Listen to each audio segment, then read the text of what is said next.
ഇന്ന് നമുക്ക് നല്ല ടേസ്റ്റി ആയിട്ടുള്ള ഒരു നെയ്യപ്പത്തിൻ്റെ റെസിപ്പി കണ്ടു നോക്കാം. ഉള്ളിൽ നല്ല സോഫ്റ്റും പുറമെ നല്ല ക്രിസ്പി ആയിട്ടുള്ള നല്ലൊരു അടിപൊളി നെയ്യപ്പത്തിൻ്റെ റെസിപ്പിയാണ്. അപ്പോൾ ഇതിൻ്റെ വീഡിയോയിലേക്ക് പോകുന്നതിന് മുന്നായിട്ട് ചാനൽ ഇതുവരെ സബ്സ്ക്രൈബ് ചെയ്യാത്തവർ ഒന്ന് സബ്സ്ക്രൈബ് ചെയ്ത് സപ്പോർട്ട് കൂടി ചെയ്യണേ. അപ്പോൾ നമുക്ക് ഈ ഒരു നെയ്യപ്പം ഉണ്ടാക്കിയെടുക്കാൻ വേണ്ടിയിട്ട് ആദ്യം തന്നെ ശർക്കര ഉരുക്കിയെടുക്കണം. അപ്പോൾ അതിനായിട്ട് ഞാനൊരു പാത്രത്തിലേക്ക് ശർക്കര ഗ്രേറ്റ് ചെയ്തത് ഇട്ട് കൊടുക്കുന്നുണ്ട്. അപ്പോൾ 2 കപ്പ് ശർക്കരയാണ് ഞാൻ എടുത്തിരിക്കുന്നത്. ഈ ഒരു മെഷറിംഗ് കപ്പിലാണ് ഞാൻ എല്ലാ അളവും എടുത്തിരിക്കുന്നത്. 240 ml മെഷറിംഗ് കപ്പാണ്. അപ്പോൾ അതിലേക്ക് നമുക്ക് 2 കപ്പ് ശർക്കര ഗ്രേറ്റ് ചെയ്തത് ഇട്ട് കൊടുക്കാം. എന്നിട്ട് നമുക്ക് ഇതിലേക്ക് 1 കപ്പ് വെള്ളം ചേർത്ത് കൊടുക്കാം. അപ്പോൾ 2 കപ്പ് ശർക്കരയ്ക്ക് 1 കപ്പ് വെള്ളമാണ് എടുത്തിരിക്കുന്നത്. ഇനി നമുക്ക് ഇതൊന്ന് ഉരുക്കിയെടുക്കാം.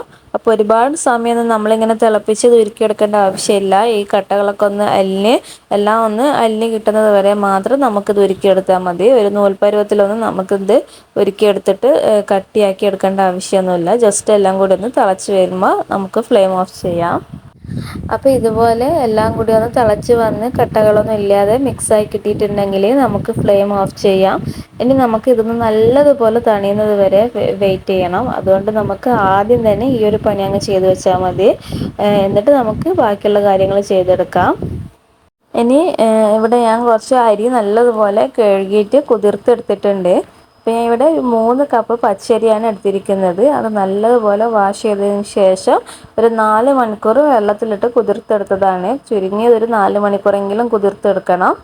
അതിനുശേഷം നമുക്ക് ഇതിലെ വെള്ളമൊക്കെ ഒന്ന് കളഞ്ഞതിന് ശേഷം നമുക്ക് ഇതൊന്ന് അരച്ചെടുക്കണം. അപ്പോൾ അതിനായിട്ട് ഇതേപോലെ മിക്സിയുടെ ജാറിലേക്ക് ഞാനിപ്പോൾ 3 കപ്പ് എടുത്ത കാരണം ഒരുമിച്ച് അരച്ചെടുക്കാൻ കഴിയില്ല. അപ്പോൾ ഏകദേശം പകുതി കണക്കിന് 2 ബാച്ചായിട്ട് നമുക്കിത് അരച്ചെടുക്കാം. അപ്പോൾ ആദ്യം നമുക്കിതിലേക്ക് കുറച്ച് അരി ഇട്ട് കൊടുക്കാം. ഇനി ഇതിലേക്ക് നമുക്ക് 2 ടേബിൾ സ്പൂൺ മൈദപ്പൊടി ചേർത്ത് കൊടുക്കാം. ടോട്ടൽ 4 ടേബിൾ സ്പൂൺ വേണം. അപ്പോൾ നമ്മളിത് 2 ബാച്ചായിട്ട് അരച്ചെടുക്കുന്ന കാരണം പകുതി ഞാൻ ഇപ്പം ചേർത്ത് കൊടുക്കുന്നുണ്ട്. ബാക്കി പകുതി അടുത്തത് അരച്ച് കൊടുക്കുമ്പോൾ ചേർത്ത് കൊടുക്കാം. അപ്പോൾ ഇതിലേക്ക് ഇപ്പോൾ 2 ടേബിൾ സ്പൂൺ ഇട്ട് കൊടുക്കുന്നുണ്ട്. ഇതിലേക്ക് ഇനി നല്ലൊരു ഫ്ലേവറിന് വേണ്ടിയിട്ട് കുറച്ച് ഏലക്കായുടെ കുരു മാത്രം ഇട്ട് കൊടുക്കുന്നുണ്ട്, തോല് കളഞ്ഞിട്ട്. ഇനി നമുക്ക് ഇതിലേക്ക് ആവശ്യത്തിനുള്ള ഉപ്പ് ചേർത്ത് കൊടുക്കാം. അപ്പോൾ ഉപ്പ് നമുക്ക് മൊത്തത്തിൽ ഇതിലാവശ്യമുള്ള ഉപ്പ് തന്നെ ചേർത്ത് കൊടുക്കാം. 2 തവണയായിട്ട് ഉപ്പ് ചേർത്ത് കൊടുക്കേണ്ട ആവശ്യമില്ല. ഇനി നമുക്കിതിലേക്ക് ശർക്കരപ്പാനി ഒഴിച്ചു കൊടുക്കാം. അപ്പോൾ ശർക്കരപ്പാനിയും ഒരു പകുതി കണ്ടിട്ട് ഒഴിച്ചു കൊടുക്കാം. ബാക്കി പകുതി അടുത്ത ട്രിപ്പിൽ നമ്മൾ അരച്ചെടുക്കുമ്പോൾ നമുക്ക് ആവശ്യമുണ്ട്. അപ്പോൾ ഇത് ശർക്കരപ്പാനി നല്ലതുപോലെ തണുത്തിരിക്കാൻ വേണം. എന്നാൽ മാത്രം നമുക്ക് ഇതിലേക്ക് ഒഴിച്ചു കൊടുക്കാൻ പറ്റുള്ളൂ. അപ്പോൾ നമുക്കിതിൻ്റെ ഒരു പകുതി ഒഴിച്ചു കൊടുക്കാം.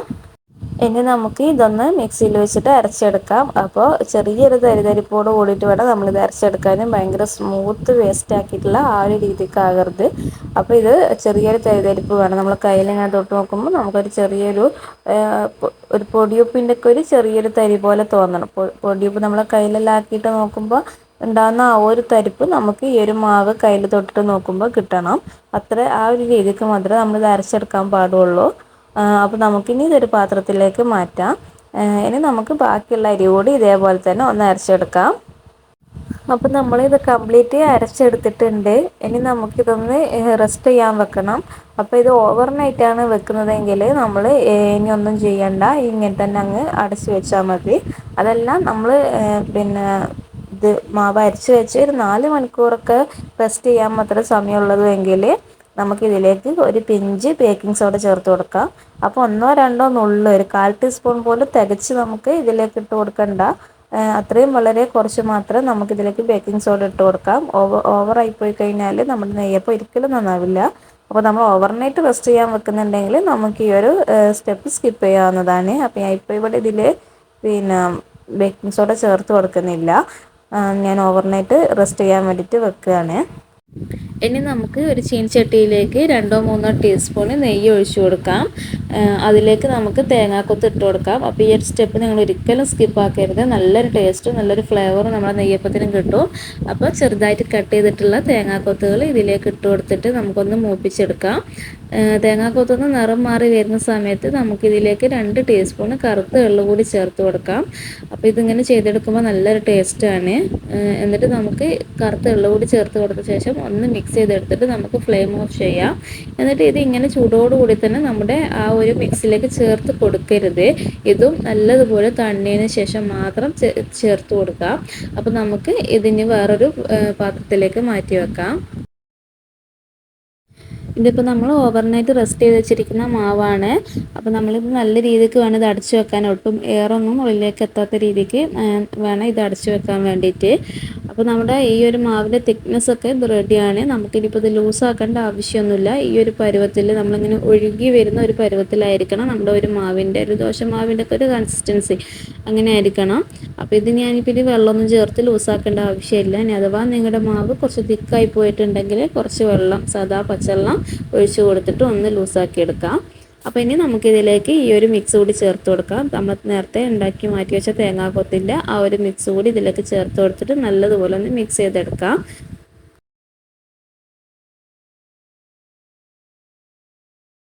ഇനി നമുക്ക് നെയ്യപ്പം ചുട്ടെടുക്കാം. അപ്പോൾ അതിന് വേണ്ടിയിട്ട് ഞാൻ ഇവിടെ കുറച്ച് സൺഫ്ലവർ ഓയിലാണ് ചുട്ടെടുക്കുന്നത്. അപ്പോൾ സൺഫ്ലവർ ഓയിൽ ചൂടാക്കി എടുത്തിട്ടുണ്ട്. അപ്പോൾ ഒരുപാട് അങ്ങ് ചൂട് തിളക്കുന്ന രീതിക്ക് എണ്ണ ചൂടാവുകയും ചെയ്യരുത്, എണ്ണ ഒട്ടും ചൂടില്ലാതെ ആവുകയും ചെയ്യരുത്. ആ ഒരു പരുവത്തിൽ വേണം നമ്മുടെ ഈ ഒരു എണ്ണയുടെ ചൂട് എന്ന് പറയാനുള്ളത്. അതേപോലെ തന്നെ നമ്മൾ എടുക്കുന്ന പാത്രം കുറച്ചുകൂടി കുഴിയുള്ളതായിരിക്കണം. ഇത് കുറച്ച് പരന്നിട്ടുള്ള ടൈപ്പാണ്. അതുകൊണ്ടാണ് ഈ നെയ്യപ്പത്തിന് കറക്റ്റ് ഒരു ഷേപ്പ് കിട്ടാത്തത്. എൻ്റെ അടുത്ത് അത്രക്ക് കുഴിയുള്ളൊരു പാത്രം ഇല്ലാത്തത് കാരണമാണ്. അപ്പോൾ നിങ്ങൾ എടുക്കുമ്പോൾ കുറച്ചുകൂടി കുഴിയുള്ള നല്ലൊരു കട്ടിയുള്ള ഇരുമ്പിൻ്റെ പാത്രം ഉണ്ടെങ്കിൽ, ഇരുമ്പിൻ്റെ ചീനച്ചട്ടിയൊക്കെ ഉണ്ടെങ്കിൽ അങ്ങനത്തത് എടുത്തോളുക. അതാകുമ്പോൾ കുറച്ചുകൂടി പെർഫെക്റ്റ് ആയിട്ട് കിട്ടും. ഇത് കുറച്ച് ഷേപ്പിലും ചെറിയൊരു മാറ്റം ഉണ്ട് എന്നുള്ളൂ, എന്നാലും കുഴപ്പമൊന്നുമില്ല.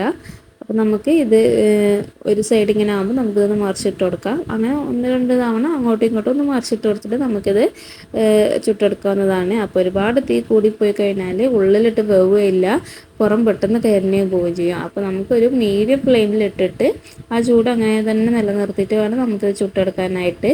ഒട്ടും ചൂടില്ലാതാവുകയും ചെയ്യരുത്. അപ്പോൾ നമുക്കിത് 2 സൈഡും അങ്ങോട്ടും ഇങ്ങോട്ടൊക്കെ തിരിച്ച് മറിച്ച് ഇട്ട് കൊടുത്തിട്ട് നമുക്കിത് കോരിയെടുക്കാവുന്നതാണ്. അപ്പോൾ നല്ല സിമ്പിളായിട്ടുള്ള റെസിപ്പിയാണ്. നിങ്ങൾ ആദ്യമായിട്ട് ഉണ്ടാക്കുന്നവരാണെങ്കിലും ഒട്ടും നെയ്യപ്പം ഉണ്ടാക്കിയിട്ട് ശരിയാത്തവരാണെങ്കിലൊക്കെ ഈ ഒരു പറഞ്ഞ മെഷർമെൻറ്റ് കറക്റ്റ് ഫോളോ ചെയ്താൽ മതി. അവിടെ ആകെ ശ്രദ്ധിക്കേണ്ടത് അപ്പക്കാരിടുമ്പോൾ കുറച്ചൊന്ന് ശ്രദ്ധിക്കുക, കാരണം ഓവറായി പോയി കഴിഞ്ഞാൽ ഇത് ഒട്ടും ശരിയായി വരില്ല. അപ്പോൾ അതൊരു 1/4 ടീസ്പൂൺ അല്ലെങ്കിൽ 1/4 ടീസ്പൂൺ അടുത്ത് അത്രമാത്രം ഇട്ടാൽ മതി. അത് മാത്രമേ ഇതിൽ ശ്രദ്ധിക്കാനുള്ളൂ. അപ്പോൾ ബാക്കിയെല്ലാം ഈ പറഞ്ഞ മെഷർമെൻറ്റിൽ തന്നെ എടുത്തിട്ട് നിങ്ങൾ ചെയ്ത് നോക്കിയാൽ ഒരിക്കലും നെയ്യപ്പം ഫ്ലോപ്പ് ആവില്ല. നല്ല ടേസ്റ്റുമാണ്, നല്ലൊരു ഫ്ലേവറുമാണ് ഇതിന്. അപ്പോൾ എല്ലാവരും ഇത് ട്രൈ ചെയ്ത് നോക്കണം. അതേപോലെ തന്നെ വീഡിയോ ഇഷ്ടമായിട്ടുണ്ടെങ്കിൽ ചാനൽ ഒന്ന് സബ്സ്ക്രൈബ് ചെയ്ത് സപ്പോർട്ട് കൂടി ചെയ്യണേ.